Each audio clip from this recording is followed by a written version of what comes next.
ప్రతి క్షణం సమాజం కోసం మీ మిత్ర న్యూస్. రోబోలు ఇప్పుడు పనుల్లో మనుషులను రీప్లేస్ చేస్తున్నాయి. రెస్టారెంట్లో సర్వీస్ అందించడం నుంచి ఆటోమేటిక్ మొబైల్ ప్రొడ్యూస్ వరకు అన్నింటిలో తమ వంతు పాత్ర పోషిస్తున్నాయి. ఇంకా కొన్ని రోజులాగితే మానవుల మీద అటాక్ చేస్తాయని, ఈ ప్రపంచాన్ని స్వాధీనం చేసుకుంటాయనే భయం కూడా వెంటాడుతుంది. అయితే ఈ దాడి ఎప్పుడో జరిగిందని తెలుస్తుంది. ఫస్ట్ రోబో అటాక్ 1979లోనే జరిగింది. ఐఫిఎల్ సైన్స్ నివేదిక ప్రకారం 45 సంవత్సరాల క్రితం మొదటిసారిగా రోబో ఒక వ్యక్తిని చంపింది. ఈ ఘటన అమెరికాలో చోటు చేసుకోగా ఆ చంపబడిన వ్యక్తి పేరు రాబర్ట్ విలియంగా రికార్డులో ఉంది. 25 ఏళ్ల రాబర్ట్ మిచిగాన్లోని ఫ్లాట్ రాక్లోని ఫోర్డ్ మోటార్ కంపెనీ కాస్టింగ్ ప్లాంట్లో పనిచేశాడు. సంఘటన జరిగిన రోజున అతను ఫ్యాక్టరీలోని ఒక భాగం నుంచి మరొక భాగానికి కొన్ని పదార్థాలను తరలించే వ్యవస్థతో పనిచేస్తున్నాడు. అయితే ఆ సమయంలో యంత్రం సరైన రీతిలో పనిచేయడం లేదు కాబట్టి అతను లోపం సంభవించినట్లు అనుమానించాడు. తప్పేమిటో చెక్ చేయడానికి సెల్వింగ్ యూనిట్ 3వ అంతస్తులోకి ఎక్కాడు. అప్పుడే ఒక యాంత్రిక చెయ్యి అతనిని వెనుక నుంచి చితకబాదింది.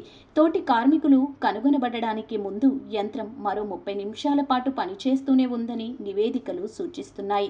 రోబోటిక్ వ్యవస్థ అతన్ని నిర్జీవ వస్తువుగా పరిగణించి స్టోరేజ్ యూనిట్ నుంచి తరలించింది. కాగా అతని కుటుంబం 1983లో ప్రమాదానికి కారణమైన యంత్రం తయారీదారు లిట్టన్ ఇండస్ట్రీస్పై దావా వేసింది.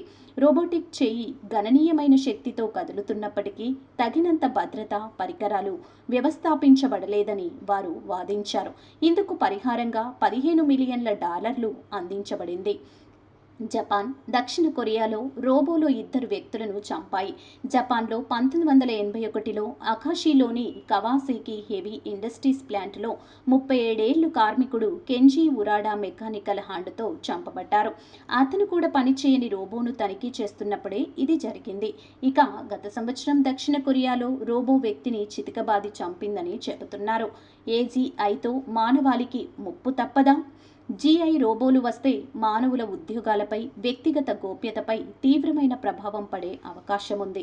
అయితే ఏజీఐ మానవ విలువలను కలిగి ఉంటుందని, సమాజ శ్రేయస్సు, అభివృద్ధికి పాటుపడుతుందని కొందరు వాదిస్తున్నారు.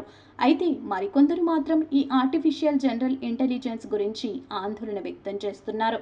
మానవాళి గోప్యత, భద్రతకు ముప్పు ఉండకూడదంటే బలమైన భద్రతా ప్రమాణాలతో ఏజీఐను రూపొందించాలని, ఏజీఐపై మానవ పర్యవేక్షణ, నియంత్రణ ఉండాలని సూచిస్తున్నారు.